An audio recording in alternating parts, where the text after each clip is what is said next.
Hello and welcome. My name is Amanda and this is my channel, Her Pacific Northwest Washington Life, and today I wanted to share with you the books that I have planned to read for the N.E.W.T.s Magical Readathon Year 3. So this year is going to be a little different than most because G, the creator, is not going to be hosting the N.E.W.T.s on Twitter like normal. This is due to the controversy that came out recently about J.K. Rowling. So she doesn't really want to kind of market, I guess, a readathon that is based around J.K. Rowling's works. I do believe, though, that there is going to be discussion threads or rooms within the Magical Readathon Discord group that if you're interested and you want that social interaction, you can be a part of. So for the N.E.W.T.s, the main rules are that you cannot double up or triple up on any of the prompts. It is one book per prompt, and the N.E.W.T.s, unlike the owls, has 3 different levels, and to be going about this the proper way, you need to read your acceptable level before moving on to exceeds expectations, and exceeds expectations before moving on to outstanding. I think that's about it. So for the OWLs in April, I sat for the career pathway of Alchemist, which means that I needed to read all 12 reading prompts, one for each subject. So for the N.E.W.T.s, I probably bit off a bit more than I can chew with the Alchemist career pathway because I need to read 17 books this month in order to accomplish that. If I can't do it, it's not going to be a big deal. Obviously, I'm going to aim for it, but I think there's other career pathways I can switch to if I don't hit everything. So we'll see how it goes. I do weekly vlogs on my channel, so I will be vlogging each week of the N.E.W.T.s if you're interested in watching those. So I'm going to go through the subject, the level, and the reading prompt and what I'm going to be reading.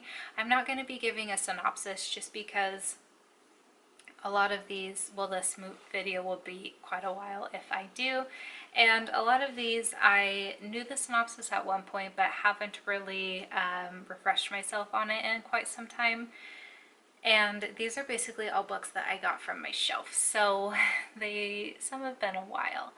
So let's get into it now. The first subject is Ancient Runes, and the acceptable level is Bethesda Babbling, and this is to read a book by an author whose first or last name starts with the letter B, and for this I am reading Red Rising by Pierce Brown. Then the Exceeds Expectations level for Ancient Runes is to read a classic, and for this I have planned to read Beowulf.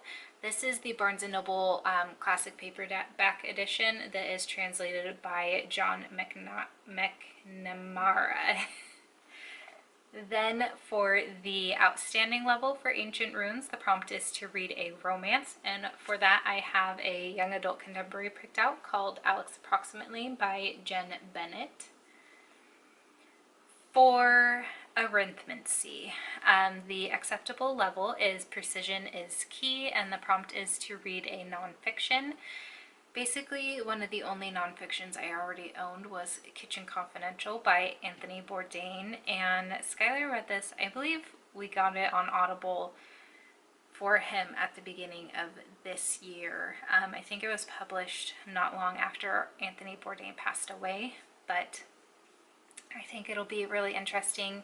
He's definitely got a way with storytelling and he's experienced a lot, so even though the kitchen scene is not really my thing, I think it'll be really interesting to read regardless. Then we move into the Exceeds Expectations prompt for arithmancy, and the prompt is to read a book that ends on an uneven number. And for this I am reading Then She Was Gone. I don't know who the author is, but I am buddy reading this with my friend Eric over at the channel Break Even Books. He, I know, has, I think his acceptable level for Defense Against the Dark Arts might be to read a thriller. This isn't on my list, but he asked if I would be interested in buddy reading a thriller with him this month, and I really enjoy buddy reads with Eric, though thrillers are not my thing. I'm kind of a scaredy cat, so he gave me two options. I liked the first option a little bit more, but wasn't able to find the audiobook on Scribd or through my library, so I went with Then She Was Gone. Hopefully I don't get too scared. Then the O for arithmancy is to read a book between 260 and 299 pages. And for this, this is the second book. I do have the first book coming up. But it is The Sea of Monsters, which is the first book in the Percy Jackson and the Olympian series. I never actually read this series when I was growing up, so I hope I'm not missing out on like the nostalgic factor with these stories, and I hope I can still enjoy them as an adult. I think I will be able to, but I'm really looking forward to seeing why so many people around my age really love this series, since I didn't know about it when I was younger. Then we move into astronomy, and the acceptable level is Star Chart. And this is to read a book with either a star in the title, the word star in the title, or a star on the cover. And for this, I have the first book in the Andromeda Saga, which is Zenith by Sasha Alsberg and Lindsay Cummings. You can see the nice galaxy there. And Exceeds Expectations for astronomy is to read a sci-fi. So I will be picking up the second book in the duology, which is Nexus. Interested to see what these are about. I own both of these obviously as hardbacks, but I think I'm going to try and read these via audiobook, but we'll see what I have time for actually. Then moving into herbology, the acceptable prompt is Puffapods, and this is to read a book with flowers on the cover. I'm moving into volume 6 of Vampire Night by Matsuri Hino, and there are roses on the cover. This will be a really quick, just like 2 or 3 hour evening read that will help me feel like I'm actually going to accomplish all 17 books in a month. Then the Exceeds Expectations prompt for herbology is Nettle Plant, and this is to read a book that you think will be impactful. And for that, I have picked one of the oldest books on my bookshelves, and that's Sarah's Key by Tatiana de Rosny. This is a World War II, base book that I think a lot of World War II base books are always super impactful, just to read about the time period and what happened to the people, both Jewish and people who just disagreed with Hitler's viewpoints. So I do think this will be very impactful. Then we have the Outstanding for Herbology, which is Always Growing. And this prompt is to read a book that is longer than your last read. And with the schedule I have planned, this is going to fit, but I have the first book in the Percy Jackson and the Olympian series, which is The Lightning Thief. So, really looking forward to this, like I said before. Now moving into potions, the acceptable level is Flying Seahorse Ingredient. And the prompt for this is to read a book with either the word sky in the title or a sky on the cover. And for this, I have planned to read Sky in the Deep by Adrienne Young. The Exceeds Expectations prompt for potions is Doxycyde, and this is another prompt to read a book by an author whose first or last name begins with the letter D. And for this, I have planned to read Matilda by Roald Dahl. I've only ever seen the movie of this, and the only Roald Dahl books I've read are the BFG and James and the Giant Peach. The BFG was one of my favorite books growing up, so I'm really excited because I do really enjoy the Matilda movie. I'm really excited to see how the book compares to the movie. Now, the outstanding prompt for potions is this is the Girding Potion for Endurance, and this prompt is to read a book over 450 pages. I have Emma by Jane Austen picked out for this, and I will plan to read it on audiobook, but I do have another Barnes & Noble paperback classic edition for this, and it is over 450 pages. Then moving into Transfiguration, the acceptable prompt is Lapifour's spell. This prompt is to read a book with an animal, though the spell specifically is about bunny rabbits, so an animal or a bunny in the title or on the cover. And for this, I am going to read Beware the Little White Rabbit, which is an anthology. I have this on my Kindle, and I think it's the only Kindle book I actually have lined up for this readathon, which will be interesting.